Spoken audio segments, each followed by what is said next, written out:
अस्सलाम वालेकुम everyone, welcome back to my new vlog. कैसे हैं आप सब लोग? उम्मीद करती हूँ कि सब ठीक होंगे, खैरियत से होंगे। अल्हम्दुलिल्लाह मैं भी बिल्कुल खैरियत से हूँ। तो जी ये मेरा व्लॉग जो है वो थर्सडे से स्टार्ट हो रहा था और सुबह बच्चों को स्कूल भेजने के बाद और हस्बैंड के ऑफिस जाने के बाद मैं आजकल बस अकेले ही नाश्ता करती हूँ। तो मैं सुबह पहले नीम गर्म पानी का गिलास लेती हूँ और उसके बाद फिर मैं चाय के साथ ब्राउन ब्रेड यूजुअली यूज़ करती हूँ, लेकिन आज मेरे पास ब्राउन ब्रेड ख़त्म हुई हुई थी तो मैंने कहा चलें वाइट ब्रेड यूज़ कर लेती हूँ।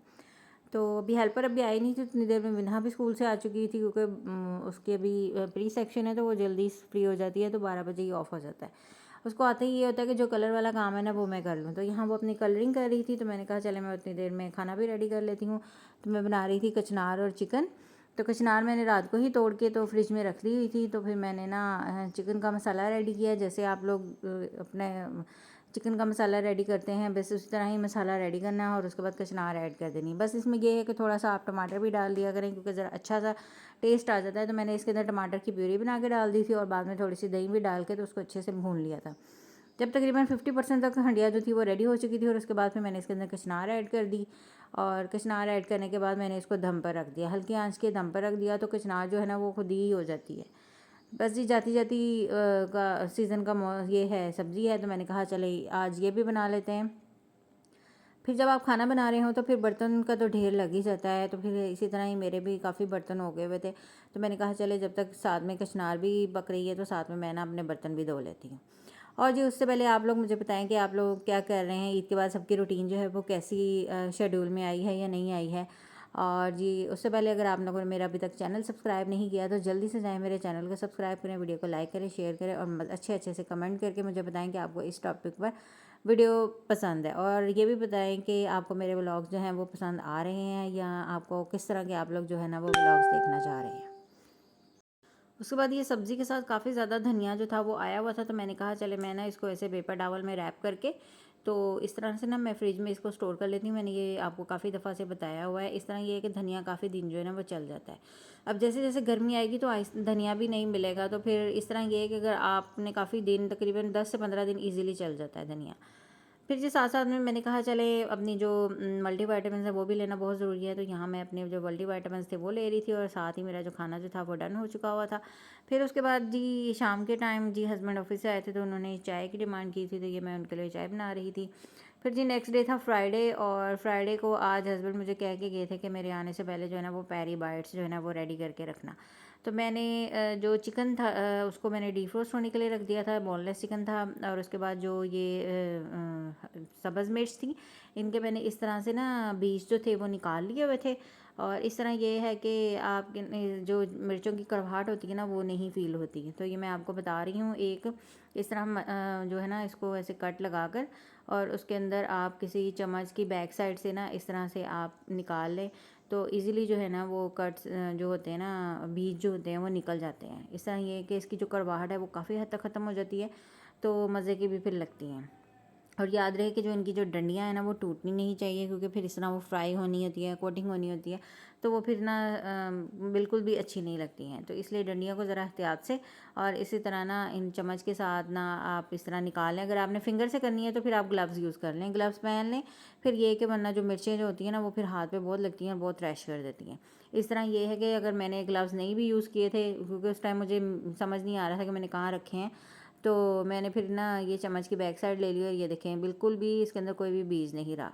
इसी तरह जो है ना वो सारे सब्ज़ मिर्चों की ना इसी तरह से निकाल लेनी है। और उसके बाद उसके अंदर 1 गिलास पानी और 1 गिलास अगर आपने पानी ऐड किया ना तो उसका जो चौथाई हिस्सा है ना वो आपने इसके अंदर विनेगर जो होता है सफ़ेद सिरका वो ऐड कर देना है इसके अंदर।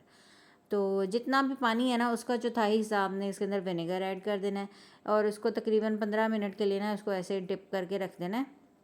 उससे ये होगा कि जो थोड़ी बहुत कड़वाहट अगर रह भी गई है या अगर कोई मिर्चों के ऊपर कोई अगर डस्ट है कुछ भी अगर है ना वो सारा साफ़ हो जाएगा, एक्स्ट्रा बीज जो होंगे वो भी निकल जाएंगे और इस तरह बिल्कुल भी कुछ भी नहीं रहेगा। दूसरी तरफ जो चिकन जो था वो डीफ्रोस्ट हो चुका हुआ था और उसके अंदर मैंने तकरीबन 1 गिलास पानी हाफ़ गिलास पानी ऐड कर दिया और 1 टेबल स्पून जो है वो नमक का और 1 टेबल स्पून जो है ना वो काली मिर्च का ऐड करके तो उसको ना रख दिया था। तो आपने थोड़ा सा पानी जो है जब इसको अच्छे से बना लेना है, और पानी जो है ना अगर आप थोड़ा ज़्यादा या कम भी हो जाता है वो कोई इशू वाली बात नहीं है, पानी का कोई नहीं है। आप खुद भी अगर मतलब आपको पता ही होगा कि मैंने इतना चिकन लिया और उसके हिसाब से मुझे इतना पानी चाहिए। तो मेरे पास भी अंदाज़ा नहीं, ये बोनलेस चिकन पड़ा हुआ था, मुझे कोई अंदाज़ा नहीं था कि कितना है, तो मैंने उसके हिसाब से बस एवं ना हाफ़ ग्लास जो पानी है वो ऐड कर दिया। चिकन जो है वो जब थोड़ा सा गलना शुरू हो जाएगा, और पानी जो है ना वो आपने फुल इसको ड्राई नहीं करना, थोड़ा सा ना पानी आपने इसके अंदर रहने देना है। जब थोड़ा सा पानी इसके अंदर जब रह जाएगा तो फिर मैं आपको आगे बताऊंगी कि मैंने इसके अंदर क्या ऐड किया था। और ये देखें जी, जब 15 मिनट हो गए थे तो फिर मैंने जो सिरका और वाला पानी था वो मैंने स्टेन कर दिया, और उसके मिर्चों को ऐसे एक स्टेनर में रख दिया ताकि जो एक्सेसिव वाटर है वो भी ना ख़त्म हो जाए। और यहाँ जब थोड़ा सा पानी जब चिकन के अंदर रह गया था तो उसके अंदर फिर मैंने 1 टेबलस्पून जो है ना वो मैंने तिक्का मसाला ऐड कर दिया था। अगर आपके पास तंदूरी मसाला है तो आप वो भी ऐड कर सकते हैं, ये कोई नहीं है कि भाई मैंने तिक्का ऐड किया तो आपने भी तिक्का ही ऐड करना है। तो अगर आपके पास तंदूरी है या कोई भी फ्लेवर का मसाला है जो आपको पसंद है, आप वो इसके अंदर ऐड कर सकते हैं। मुझे तिक्का अच्छा लगता है, मैंने तिक्का ऐड कर दिया। और उसके बाद मैंने 1 टेबल स्पून जो है ना वो घी का डालकर बस उसको 1 से 1.5 मिनट के लिए ना मैंने हल्की सी आंच पे भून लिया। और साथ ही जो बोटियाँ थी ना मैंने उसको इस तरह से ना चम्मच के साथ ही मैंने मैश कर दिया, और वो इजीली मैश हो गई थी। फिर जब हम फ़िश की सब्ज़ मिर्चों की कर लेते हैं कोटिंग, तो उसके लिए सबसे पहले मैंने ना चीज़ ली थी। मैं यहाँ पे मोज़रेला चीज़ यूज़ कर रही हूँ, अगर आपके पास चेडर चीज़ है तो आप वो भी यूज़ कर सकते हैं, जो आपको पसंद है आप वो यूज़ कर सकते हैं। फिर जी उसके बाद मैंने इसके अंदर चिकन की फिलिंग की थी, और चिकन मैंने मोज़रेला चीज़ पहले जो है ना चीज़ जो है वो मैंने पहले इस वजह से रखी है, अगर मैं बाद में चीज़ रखती ना तो फ्राई करते वक्त ना चीज़ जो है वो सारी निकल जानी थी, इसलिए मैंने चीज़ जो है ना वो नीचे रखी है, और उसके बाद ऊपर मैंने चिकन रखा है। तो उसके बाद फिर मैंने एग्स के साथ भी कोटिंग, आप ना 2 तरह से कोटिंग कर सकते हैं, आप एग के साथ भी कर सकते हैं, और आप जो है वो जो मैदा होता है ना वाइट फ्लोर, आप उसके साथ भी कर सकते हैं। तो मैंने दोनों तरह से ही की थी, मैंने कुछ जो थी वो मैंने एग के साथ की थी, और कुछ मैंने वाइट फ्लोर के साथ भी की थी, यानी कि मैदा के साथ। तो यहाँ मैं पहले एग के साथ कर रही हूँ, एग के साथ मैंने इसको अच्छे से ऐसे डिप करके, और उसके बाद फिर मैंने ब्रेड क्रम्स जो थे ना वो मैंने लगा दिए। ब्रेड क्रम्स की कोटिंग जो है वो आपने अपने हिसाब से करनी है, अगर आपने डबल कोटिंग करनी है तो आप दोबारा उसको एग में डिप करें, और उसके बाद फिर ब्रेड क्रम्स में डिप कर लें। तो इस तरह ये है कि डबल कोटिंग हो जाएगी, लेकिन मैंने सिंगल ही रखी थी। और ये देखें जी, ये कोट हो गया हुआ है। अगर आपने डबल करनी है तो आप दोबारा से भी डबल कर सकते हैं। ये प्लेट्स में जो मैंने रखी ये सारी मैंने मैदे के साथ की थी, और जो ट्रे में है वो मैंने सारी जो है ना वो एग के साथ की थी। तो टेस्ट में कोई ख़ास डिफरेंस नहीं आता है, कुछ भी नहीं पता लगता है कि कौन सी मैदे से की हैं और कौन सी अंडे के साथ की हैं, कुछ भी पता नहीं लगता। ये आपके ऊपर डिपेंड करता है कि आपने किसके साथ करनी है। तो बस जी, फिर मैंने बनाकर थोड़ी देर के लिए फ्रिज में रख दी थी, और यहाँ जो किचन जो था वो मैंने सारा नीट एंड क्लीन जो था वो कर लिया हुआ था। मैंने कहा चलें थोड़ी देर के बाद ना फिर मैं इनको फ्राई करती हूँ। बस 15 से 20 मिनट के बाद मैंने फ्राई करना शुरू कर दिया था। बस थोड़ी देर के लिए ना इनको सेटिंग के लिए थोड़ा सा टाइम देना होता है, और इसके अलावा कुछ भी नहीं है। फिर जी उसके बाद मैंने मीडियम टू लो फ्लेम पे मैंने इनको फ्राई किया था, बहुत ज़्यादा आपने ना हाई फ्लेम नहीं रखना। और ये देखें जी, मज़ेदार सी हमारी जो है ना ये पेरी बाइट्स जो रेडी हो चुकी थी, और उसके बाद खाने में मैं बना रही थी साथ में आज मैं ये तोरियाँ और चिकन। ये गर्मियों की तो मुझे बहुत फेवरेट सब्ज़ी है मेरी, तो जब गर्मियाँ आ जाती हैं तो मैं अक्सर बनाती ही रहती हूँ।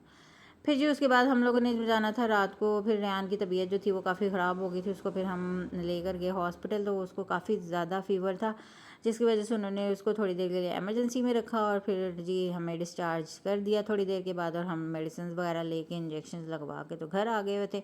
तो उम्मीद करती हूँ आपको मेरा ब्लॉग पसंद आया होगा। पेरी बाइट्स की रेसिपी को लाजमी ट्राई करिएगा, और मुझे कमेंट्स में बताइएगा कि आपको कैसी लगी। मुझे और मेरी फैमिली को अपनी दुआओं में याद रखें। मिलते हैं नेक्स्ट व्लॉग में, तब तक के लिए अल्लाह हाफिज़।